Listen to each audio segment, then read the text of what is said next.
It was a week that saw Donald Trump become the first former American president to be convicted of a felony. We turn now to the analysis of Brooks and Capehart. That's New York Times columnist David Brooks and Jonathan Capehart, associate editor for The Washington Post. Thank you so much for being here. Hey, Jay. So I'd like to begin by asking you both to reflect on the significance of this moment. A former and potentially future president found guilty on all 34 counts in his criminal hush money trial, who, upon his sentencing on July 11th, will officially become a convicted felon under New York state law. Jonathan, you have the first word tonight. Well, yesterday was a surprising day just because at one moment we're told the judge is going to let the jury go at 4:30, and then the next minute we have a verdict.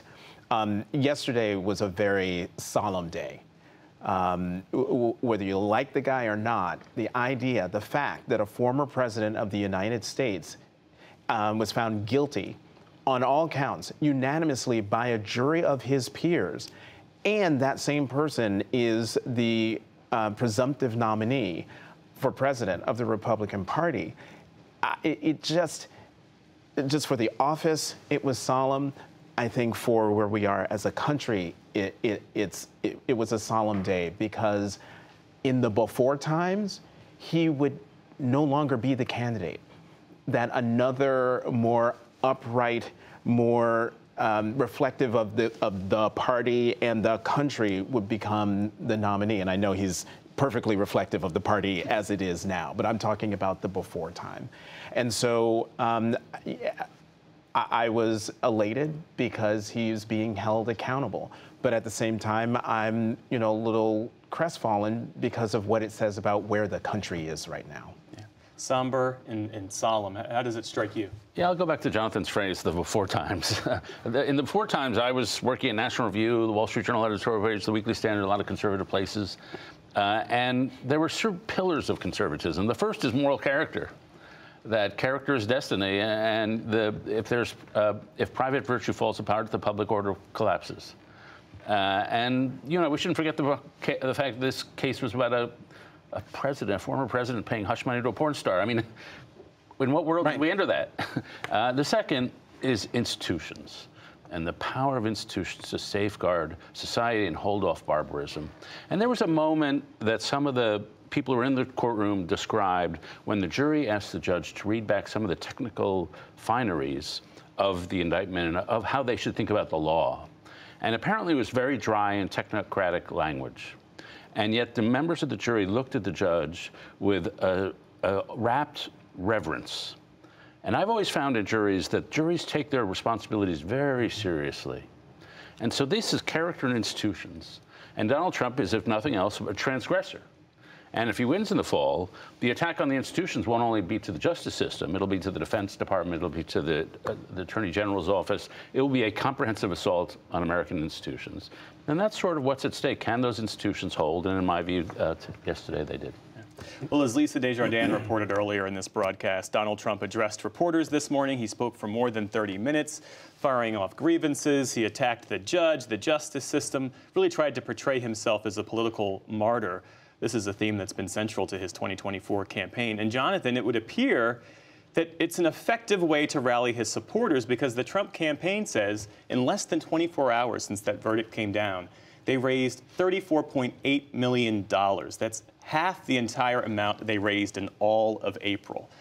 How is this going to play, not just with his base, but with independent voters, with those soft Trump supporters who really potentially could decide this election? I mean, they could, but I mean, this is one of those time will tell moments. I mean, we're just 24 hours from having this guilty verdict. So we don't know how independents are going to respond. We don't know how those folks on the periphery of the Republican Party who might not like him and what he stands for, but could potentially vote for him. But, bully for them, $34.8 million. Great. But what's he going to spend that money on? Who are these people he's getting this money from? But the other thing that is I find fascinating about this, and I forgot to mention this in my first answer, I can't believe President Nixon, Richard Nixon, had something that Donald Trump does not have, and that's a sense of shame. Richard Nixon had enough sense of shame that he resigned the office rather than be impeached, because the stain of it, he did not want the stain of impeachment. And yet Donald Trump has been impeached twice and is running for president again, basically to keep himself, he hopes, out of prison, given the other cases that are coming down the road. Well, David, picking up on that point, what does all of this reveal about Donald Trump, the space he occupies in American life, and the degree to which he has really shifted the center of our politics? Well, he tells a story. The story is they're out to get you, and the system is fundamentally broken. And that's a story a lot of people agree with, and a lot of people think was vindicated yesterday. I was very struck by my friends in the Republican Party, some of them Trump supporters, some more Nikki Haley types. I was struck by how vociferous their reaction was. A lot of them saw this as the equivalent of January 6th, that this was the day the justice system was perverted to launch a political attack, and the fundamental institutions of society are under threat. And so they are way more fired up than I anticipated. And these are people from Susan Collins, who's a moderate Republican from Maine, over to the right. The second thing is the political effect of this is I suspect it'll be a little marginal. The people who are supporting him are going to support him. They've discounted who he is. And they buy the system is out to get you, and this revivifies for them. The people who are marginal, and there are a significant number of people who tell pollsters, I'll reconsider my vote if Donald Trump is convicted. But those are not people who pay a lot of attention to politics. They tend to be people who supported Biden in 2020 are now shifting over to Trump. So they're low information, fickle voters, and we don't know how they'll go. I suspect they won't go very far. I think the basic system of this story, the basic question of this election is the system is broken. We need this guy, no matter how big a jerk he is, we need him to take it to the man. And I suspect they'll stick around for him. Well, after Donald Trump's appearance this morning, President Biden delivered remarks from the White House focused mostly on the Middle East. But he had this to say in response to what Donald Trump had said. They found Donald Trump guilty on all 34 felony counts.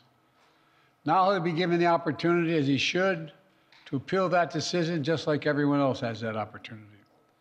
That's how the American system of justice works. And it's reckless, it's dangerous, it's irresponsible for anyone to say this was rigged just because they don't like the verdict. Jonathan, I was talking to a Democratic operative today, not aligned with the Biden campaign, but who said this is the time that the Biden campaign should litigate the case against Donald Trump, to effectively say, you might have concerns about inflation, you might have concerns about Biden's age, but are you really going to vote for a convicted felon? Do you think that the campaign is doing enough? Doing enough? The verdict has only been out for 24 hours. And I'm not yelling at you, Jeff. I'm yelling at that Democratic operative you talked to and the legions who this person represents, because this is the thing. This is what Democrats do. They remember State of the Union. Everyone was elated. Now we're back to, oh my God, what are they doing? It's been 24 hours. Give it some time. I thought the president's tone and what he had to say was perfect. Why? Because he was being the grown-up in the room and in the nation, defending the justice system and saying what is proper, right, and fair. There's plenty of time to litigate the case against Donald Trump. He's going to give tons of fodder to give the campaign an opportunity to respond. So Democrats, just calm down. Well, our Laura Barone Lopez reported yesterday that the campaign in many ways echoes Donald Trump's judgment, and that the ultimate decision will be made by the voters in November, and that voters by and large will be voting on the issues, not necessarily on this case in particular. How do you see it? I do think that. I like the fact that Biden sort of has been restrained, because this should not be Democrat versus Republican. This should be justice system versus Trump. That's what this day should be about. But Trump is not the only populist semi-authoritarian in the world. We've had 20 years of this now, and people all around the world have tried to figure out, how do we beat these guys? And if you look at the global consensus, if you can get your mind outside of the American context, going low and calling him names, that just doesn't work. Replicating his style, that just doesn't work. And if you look at the people who have successfully beat back populist strongmans in Poland and other places, they've gone substance. They've got, here are the issues, here's my program, here's that program, I'm not fighting about his little games. I'm just offering you a bunch of programs that are in your family's interests. And that way, that seems to be, to me, a smarter strategy to take on the populace. Yeah. Well, let's talk more about how top Republicans are viewing all of this, because House Speaker Mike Johnson was on Fox yesterday and suggested that the U.S. Supreme Court should step in. Here's what he said. I do believe the Supreme Court should step in. Obviously, this is totally unprecedented, and it's dangerous to our system. I mean, we've all discussed this before, and you all talk about it all the time. This is diminishing the American people's faith in our system of justice itself. And to maintain a republic, you have to have that. People have to believe that justice is fair, that there's equal justice under law. They don't see that right now. And I think that the justices on the court, I know many of them personally, I think they're deeply concerned about that as we are. That was Johnson on Fox News this morning, in fact. And it's not just him. Senate Minority Leader Mitch McConnell, who has had a frosty relationship with Donald Trump, says, in his view, this case never should have been brought in the first place. How do you view the ways in which Republicans are circling the wagon here, even when it comes to this felony? Yeah, I find it reprehensible.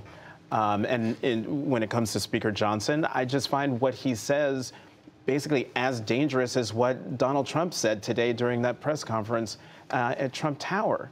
I mean, Speaker Johnson is the second in line to the presidency. He should be, if not, silent on this, as responsible and measured while disagreeing as the president was today, President Biden was today, in talking about the case. If anything gives me pause, it is the vociferous reaction of Republicans, and particularly of Republicans who, in the before times, would be saying the exact opposite of what they're saying now. David, final word? Yeah, I mean, I think it's crazy. Listen, I had some doubts about an elected Democrat prosecutor going after Donald Trump in New York. Of course, anybody has doubts. But you got to take the jury system seriously. And whether you like what Alvin Bragg did or not, Trump was convicted on 34 counts by a jury. The jury is the core of our legal system. And for Johnson to sort of wave the jury aside and say, I know better than the people who actually sat in the room and listened to the charges, that sounds like politics to me. David Brooks and Jonathan Capehart, thank you both. Thanks, Joe. Appreciate it.